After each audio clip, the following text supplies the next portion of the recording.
So after this just splendid opening chorus, let's continue our look at Cantata 140 by going to the duet which follows. So Bach now is going to return to the idea of two throughout the piece, as I said, and it shows up again in the first aria which follows, which is actually a duet. So there's the two singing for two people. And our two people are a bass and a soprano, accompanied by a solo violin. So when Bach writes for a bass and soprano, it's inevitably the soprano represents the soul and the bass represents Christ. And of course, again, in this double idea of two, it also represents the bride and the bridegroom. And there's a lot of, the bride is longing for the bridegroom, which is to say she's longing for the connection to God in the person of Christ. And so the piece opens with a gorgeous line for the solo instrument associated with this, which is a violin. And there's a lot to say about this, including Bach's love of this interval in very expressive moments. And he gives it to a violin who plays this beautiful line, full of longing, and it's just permeated with that sense.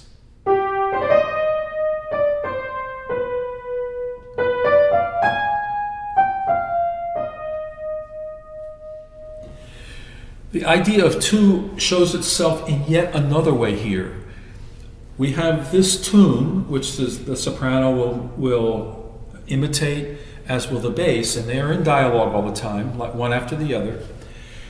But the violin also shows the second idea that we talked about, the bridesmaids, some with the lamps who were prepared with the oil, some without the oil to be prepared to wait.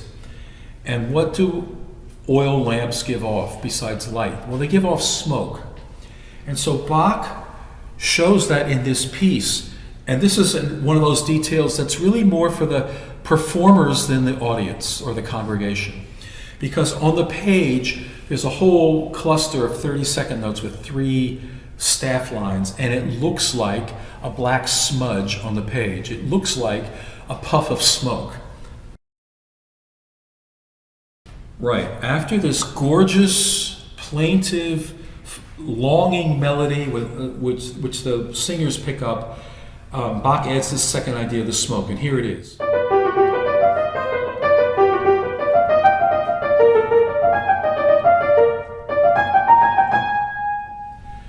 And it sounds a little frenetic, but again, it's meant to be, I think, a little more of a visual detail than one for your ears. But it's such a delightful one, I wanted to share it with you. I always enjoy that when it goes by. Cantata 140 has only one actual solo, although the rest are for the choir and duets. And that solo is for a tenor, accompanied by all the upper strings in unison, the violin 1, first, second violins, and the viola. And there's a little detail about this I'd love to share with you. In 1747, just 3 years before Bach's death, a music publisher named Schubler came to Bach and asked for a small set of arias to be reworked as organ pieces for him to publish. And so Bach went through all of his cantatas, which number, well, according to the death notice, maybe 300. We only have 200 left to us, some were lost. But out of all those cantatas, Bach picked 6 and reworked them for organ. And of course, the number 6 is interesting.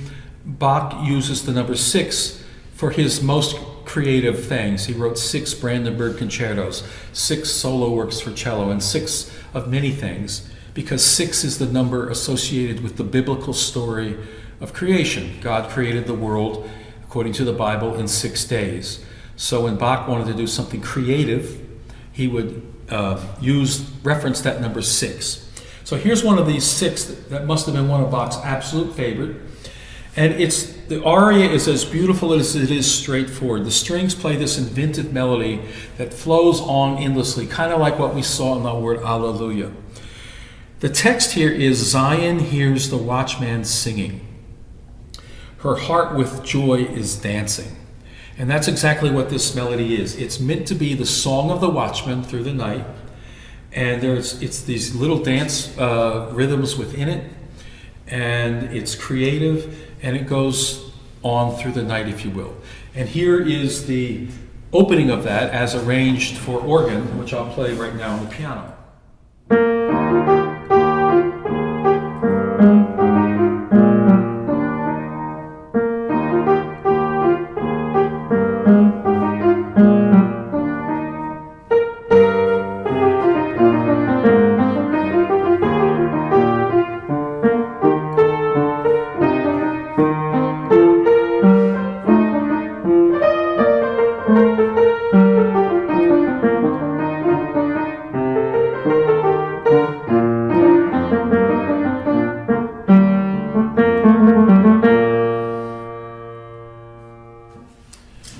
And this aria, then the soloist would come in at this point singing the song, again the same tune of Bach.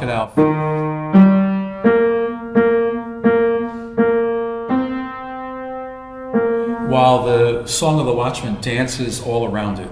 I just love this particular piece, and I play this organ piece a lot. In fact, there's many people asked to have it at weddings. I think they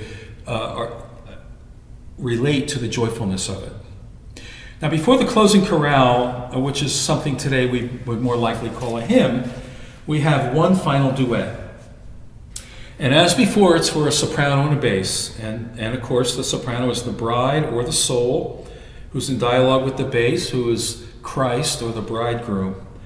And this time they're accompanied by a solo oboe.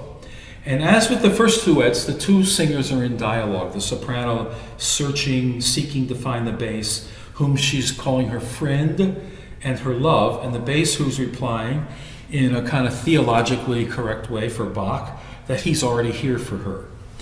And I want to show you something in this aria, because, as I said, they sing in dialogue over and over and over again. But at the very end, or towards the end, the two come together and the lines merge, and they sing in parallel this beautiful harmony on the text that nothing shall separate the love. It's a lovely little device Bach used in terms of his composition, pulling them together, saying nothing will ever separate us again.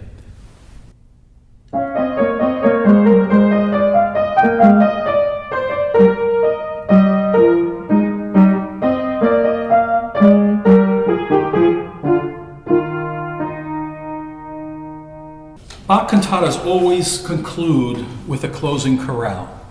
And the closing chorale, which in today's lingo would be called a hymn, was meant to be understood to express the congregation who heard this in the middle of a church service, their response to the story.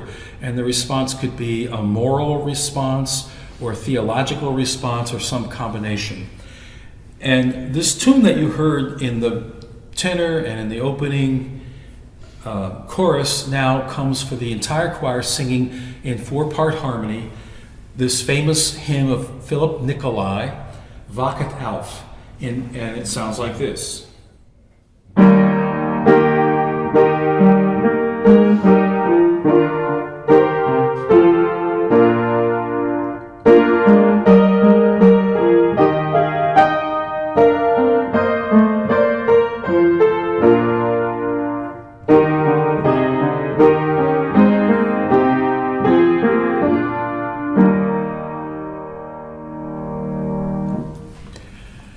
It's a wonderful cantata. What a great treasure it is for us all. And it's been fun to share a little bit of it with you. And I hope you'll look for opportunities to hear the full cantata. Bach in Baltimore last performed this in the year 2013. And I think we'll be performing it again within the next 1 or 2 seasons. Thank you.